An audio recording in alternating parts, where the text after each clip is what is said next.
Period भी आया जब मोबाइल टावर दिन खराब हुए, हाँ। और फिर आपको भी लगा कि अब चुनौतीपूर्ण, अब हम क्या करें, हैं? सर क्या और फिर आप एक प्लेटफॉर्म टिकट लेती हैं और भाग जाती हैं दिल्ली। नहीं सर, ये ऐसा नहीं था जी। मैं बिल्कुल बताऊं आपको। मैंने बताया 2009 नवंबर 22 का मेरा बेटे का जन्म जी। उसके बाद मैं अपना मदरहुड एंजॉय करने लगी। मुझे लगा कि 21 बिल्कुल। साल की लड़की जिसने लाइफ में ठीक ठाक सक्सेस कर ली, हम आम आदमी का सपना होता है सर हमारा अपना घर होना चाहिए, हमारी अपनी गाड़ी होनी चाहिए। बिल्कुल। वो दोनों मैंने अचीव कर ली। एक अच्छी लाइफस्टाइल थी, मैं अपने बच्चे के साथ एंगेज हो गई। अच्छा, बेटे का नाम क्या रखा? बेटे का नाम सर, मेरे बड़े वाले बेटे का नाम लड्डू है। लड्डू है? तो दूसरे वाले का गोपाल होगा? नहीं सर, उसका नाम कान्हा है। लड्डू और कान्हा, क्या बात है।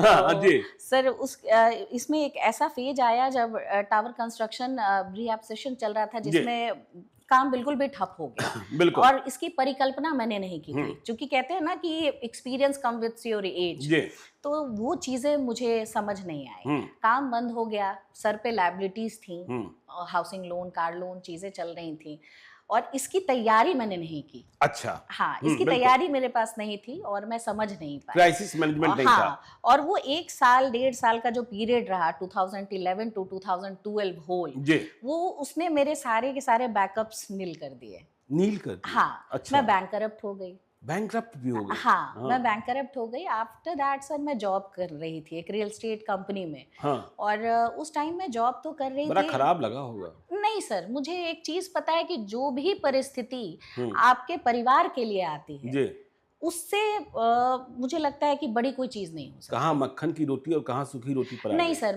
मैंने जहां भी काम किया है मैंने कुछ ना कुछ एक्सपीरियंस गेन किया है। अच्छा। और मैं इसको हमेशा ऐसे लेती हूँ। जिंदगी में मैंने अपने फादर से बहुत सारी चीजें सीखी है, उसमें ये भी एक बहुत बड़ा पार्ट है। चूंकि मैं घर की बड़ी ही कह लीजिए, बड़ी वाली दीदी ऑटिस्टिक थी तो नहीं कह सकते थे, तो जिम्मेदारियां बहुत हद तक सर पे रही हैं हमेशा।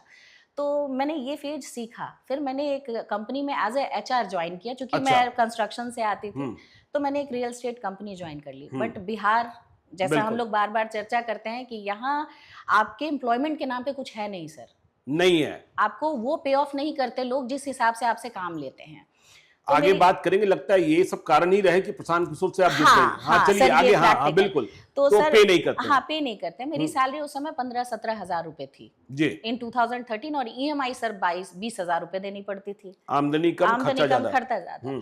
फिर ये करते करते सर मैंने 8 महीने निकाल दिए। फरवरी में मैंने ज्वाइन करा और दिसंबर मतलब ऑलमोस्ट 10 महीने, दिसंबर 25 साथ। और मुझे लगा कि बीइंग अ मदर मैं अपने बच्चे के साथ भी जस्टिफाई नहीं कर रही थी। बिल्कुल। तो मुझे ये समझ आया कि नहीं, ये नहीं चलेगा, ये काम नहीं कर रहा है। और जो पलायन के मुद्दों पे जो रेगुलर चर्चा होती है, उन टर्म्स पे चूंकि मैं महिला ठेकेदार थी तो मैं बाहर की कंपनियों से टर्म्स में थी। बिल्कुल। उस दौरान एक IT सेक्टर की कंपनी थी जो दिल्ली बेस्ड है, गुड़गांव में। वहां से मेरी बातचीत हो रही थी। मैंने बैठे बैठे 25 तारीख को रिजाइन किया। और मेरी सिस्टर मतलब आप कह लीजिए कि मुंह बोली बहन है मेरी, मेरे साथ ही रहती हैं बगल के फ्लैट में। वो दिल्ली जा रही थी अपनी सिस्टर के पास। मैंने उनको बोला कि मैं भी चलूंगी। हाँ, मैं भी चलूंगी। उसने बोला आ जाओ। 5:30 बजे की ट्रेन थी। मैंने 4:30 बजे रिजाइन किया, अपने बॉस को मैसेज किया कि मैं नहीं कर पाऊंगी। और मैं घर गई, मैंने कपड़े रखे, मैंने अपने हस्बैंड को बोला कि मैं जा रही हूँ, मेरा मेंटल लेवल जवाब दे रहा है। अच्छा। तो मुझे चाहिए चीजें। उसने बोला कि ठीक है दीदी के साथ जाओ, कोई दिक्कत नहीं है, पाउज लो। इतना कॉन्फिडेंस है? हाँ सर, बहुत ज्यादा।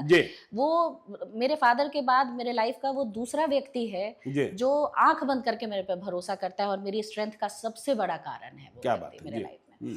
और मैं उनके साथ चली गई। मेरे पास पैसे भी बहुत नहीं थे। चौधरी नाम है? नहीं, सतीश चौधरी जी। और चूंकि मंथ एंड था, सैलरी बेस्ड स्टाफ थी, पैसे भी नहीं थे बहुत ज्यादा। एक प्लेटफॉर्म टिकट लिया, चूंकि तत्काल में टिकट नहीं ले सकती थी, और उसके साथ उसकी बहन के घर चली गई। प्लेटफॉर्म टिकट लेकर आप पटना से चल गई? हाँ सर, चल गई। परिस्थिति से बड़ा कोई हथियार नहीं है आपके पास लड़ने के लिए। और वहां गई और उस कंपनी में 26 को मिली। और as a Bihar circle head मैं 2 जैन को पटना लौटी। अच्छा। और अपने हाथ में वो अपॉइंटमेंट लेटर लौट के लेके आई जब मेरी सैलरी 70,000 रुपए थी। सीधे 70,000? 70,000। 18,000 से सीधे 70,000? सर मैं वो क्वालिटी मेरे अंदर वो थी। जो बार बार बातें पलायन पे होती है ना, हमारे युवा जो बाहर जाते हैं ये इसी वजह से जाते हैं। आपके यहाँ आपकी जो क्वालिटी है उसके हिसाब से आपको पे नहीं करती है कंपनी। बिल्कुल। तो जब आपका पेट नहीं भरेगा आप बिहार में रह के क्या करेंगे सर? मैं खुद उसकी मार खाई लड़की हूँ। मैं चली गई और मैंने रिलायंस में काफी अच्छा काम किया इन 2014 और 15, और उस कंपनी को मैंने बहुत अच्छा सबमिट करके दिया as a Bihar circle head, और उसके बाद मेरी चीजें अलाइन हो गई, बिल्कुल लाइन अप हो गई। बिल्कुल। और फिर मेरे दूसरे बेटे का जन्म हुआ इन दिसंबर 2015 जी। फिर टावर में काम आ गया सर। फिर टावर में काम आ गया। हाँ। फिर बिहार में बाहर आ गई। फिर मैंने काम करना बिहार में बाहर आ गई।